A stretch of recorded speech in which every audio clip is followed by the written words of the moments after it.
Hey guys, welcome back to RCTV. My name is Lauren Corkill, and today we have a special guest. Can you please introduce yourself for those who may not have seen last week's documentary? Sure. Again, my name is Sandra Bagwell, and I'm a reading specialist here at Sherryland ISD at Sherry Elementary. And I am a Valley native, born and raised in Rio Grande City, and wanted to tell my story about my son and what happened to him. Could you expand on that and about who Ryan was and what happened? Yes. So Ryan was my only son. I have a daughter and a son. He was my only son. He went to Progreso, Mexico on April the 3rd, and with a friend, and purchased what he thought was Percocet. And that night he came home in a great mood and had wings, his favorite food, and the next morning he didn't wake up. So, how did you find out it was fentanyl that had killed him? I guess as a mom, I kind of knew it had to be that, just because he was a healthy 19-year-old, and how could he die from one day to the next? And so had to wait for toxicology results until June. So a few months later, got the results, and for sure it was fentanyl. He had 11 milligrams, which is 5 times the lethal limit. That one pill could have killed 5 people.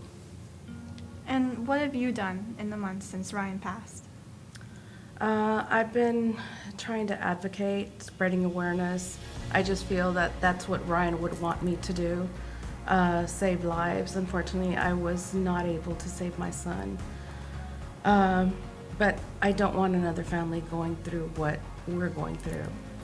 So I've been to DC, been to rallies last September, did a rally of fentanyl awareness in front of the White House. And ever since we did with that group of moms, it seemed that then the media got a hold of that, and then we started seeing more in the news. Mm-hmm. You know, as far as, okay, there's fentanyl, there was more, and then now it's like everywhere. So I kind of feel that kind of, I'm not saying that it was us, but I don't know, you know. But I've spoken at schools, and I just hope other districts, you know, push like our district. I'm very proud of our district, that we educated our parents and our students, and getting Narcan in the schools too, that's what I was pushing for. So it's amazing. I'm just so proud of being here and at Sherryland, and so I'm hoping that other districts follow. And I do have another school district, Wesco ISD, that is would like me to go and educate their parents and their students as well. So how do you think you found the strength to be involved in such activism? Because I know when I first met you and I heard that it had been barely a year since Ryan passed, like, I was shocked that you were able to be strong enough and come here and be able to tell his story so many times. I can't explain it. I felt this like need that I needed to help others. And I think in this process of me helping others is helping me heal. So that's why I do it. That's what wakes me up every day. Like, how can I help today? What am I gonna do? Like, just knowing that I had this podcast today, it was like, I was so excited. Like, I have something I'm gonna go do and hopefully help others. And that's really what keeps me going. And is that why it's so important for other people to hear about Ryan's story? Yes, absolutely. It can happen to any family. Just never say, not my child. You know, you just never know. it happened to my child. It's everywhere. Fentanyl does not discriminate. Race, color, ethnicity, socioeconomic, it doesn't discriminate. So I know you mentioned that you have had the privilege to meet like many people who've been suffering through the same thing that you have. Could you introduce us to somebody? Yes. During this sharing of Ryan's documentary and putting it out there in the public, I had a mom reach out to me from Donna, Texas, and so I'm so glad that I finally have someone here in the Valley, because I felt like I was alone. And I just want everyone to know that it's happening here in the Valley. It's not just here, or it's not just Donna, it's happening everywhere, but we're choosing to talk about it. So welcome, Mrs. Vega. Thank you so much for joining us. Could you tell us a little bit about your son and why you're here today? Sure. My name's Belinda Vega. I am from Donna, Texas, and I am a grieving mother of my son's passed, JJ Calderon. He was only 16, and he passed of fentanyl as well. And can you tell me a little bit about how that happened? My baby trusted a friend. He asked to let the friend come over, and I trusted the friend, and as soon as the boy got at the house, he asked, I honestly searched him. I asked him. I didn't want no drugs at the house, and he, face-to-face eye contact, told me that he had no drugs with him. I trusted him in my house where we think our kids are safe. And they went in the room, and within 5 to 10 minutes, my son lost his life to fentanyl. How did you and Mrs. Bagwell meet? I saw her documentary. Several friends shared it to me that one day, and I had been pretty sad that weekend because they had closed my son's case, and I had actually been praying to find some miracle in spiritual life for him to help me get some type of way to reopen his case. And I came up to her case. I had 5 friends share that documentary that morning on a Monday, and as soon as I saw her documentary, I was crying and crying because there was so many things alike. They were both so young, and it really touched my heart because they kind of look like güeritos, tall, Big boys. yes, big Yeah. boys. And I ended up contacting her, and I'm so grateful I did because, for one, that's why I'm here today. And we ended up connecting very well. I mean, you could go ahead and show. This is my son, JJ. He had turned 15 there, but he passed away when he was 16. And it's been 8 months since their pass. 9 months? 9 months. Since their pass. I mean, he looks lovely. in that Yes, picture. thank you so much. Very handsome. I want to ask to give you the same chance I gave Mrs. Bagwell. How do you find the strength to talk about this again? Like less than a year, it's so. My strength is really I want the moms to know, to get mentored, because I wasn't mentored. I didn't have Narcan at home. I didn't even know, an overdose never even passed through my head. And I really want to spread the word. All the moms, communicate more with your kids. That was another problem with me. Check their phones more frequently.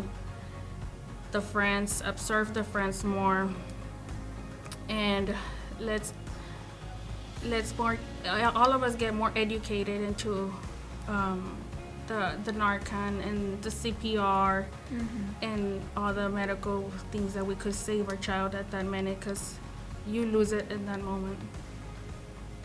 And in the very short 8 months since he has passed, what have you been doing? I've only been able to share his story 3 times, and I have an appointment on February 16th to share it with an alternative school in Donna, Texas. Is there anything you have since learned that you wish you would have known back then when your son passed? Most definitely. Narcan. Have Narcan at home. Learn more. Search it up. Google it up. It would really save lives. I mean, I speak as my experience. I didn't have Narcan. I didn't know what Narcan was. I didn't even know how to use it. So that is something that I would really love all parents, all adults, brothers, older brothers. I mean, it's attacking all kind of ages. Doesn't matter, you know. But we all have to get mentored well over this. And CPR. CPR. We think we will never be able to use it or experience that moment. I am trained for CPR, and in that 1 second, I was frozen. But it is something that I would love everybody to be trained and know how to do what to do in that split second. And can you explain like what it is that the Narcan does? How it works? What I've learned was that it reverses the drug. Yeah, it attaches to like the fentanyl that has been, like what she said, it reverses the effect. And so and actually it doesn't, like if they actually overdosed they took like 10 Percocet, this isn't gonna help. This is only gonna revive them if they took fentanyl. And it's very simple to use. It's one dose. You know, hold down. It doesn't matter which nostril. You hold it down. You release it. If they don't respond within like 2-3 minutes, then you use a second dose. And in some cases, third and fourth doses, depending on how much fentanyl they have in their system. And how long do you have to use the Narcan before it's too late? Within like 3 to 5 minutes. It's important that it's done like as soon as. Important for us to have it at home, especially if you already think your child is consuming any drug. I mean, because fentanyl is being laced in any drug. So if you already think, I mean, any loved one, not only your child, any loved one consuming a drug, I mean, please, I mean, it's out in the stores. Yes, right you can now. get it without a prescription. You don't need a prescription. You can get it at any pharmacy. Insurance should cover it. My insurance, it was $17. I don't know how much it is now. But there is a website that I've been receiving free Narcan. And so I can give you all it's called More Narcan, Please. And it's from San Antonio, and they ship me 48 boxes, and I've been distributing. See, I didn't know that. Mm-hmm. I mean, I do feel very regretful. I have so much what ifs. What if I had it at home? Like, I didn't even know it existed, and it's really touching me right now, because if I only had it at home, I would have saved him, because I was there in the room when his pulse was like very slowly, and I could have saved my son if I was only mentored. So that is the message that I want to throw straight out to the moms from Agreement Mom. Please, I mean, don't wait till it's too late. We're trying to send you a message, and it's from my heart to you all. Please get educated, and if you already know your son's doing it, go buy it. Go buy it. $30, $40, $50, don't know how much it is. Your license worth more. Thank you. And you mentioned that your son's case was closed. Did it stay like that? Yeah, it had already been closed, but thanks so much to Ms. Backwell that I got contacted with her. DEA reopened, and Donna contacted me that my case was reopened. So we are trying our best to get the boy charged for manslaughter for distributing this drug to my son. I want to thank you both again, Mrs. Vega and Mrs. Bagwell, for coming on here today and talking about your sons. I cannot imagine the strength you both must have to be able to go through this and to be able to talk about it. So Thank you so much for coming on today. Yeah, thank you for so having much. us, Thank and you for having us over. I think our boys are friends up there in heaven. Yes, for sure. Yes, most definitely. Yeah, Yes. it was a divine intervention that we meet.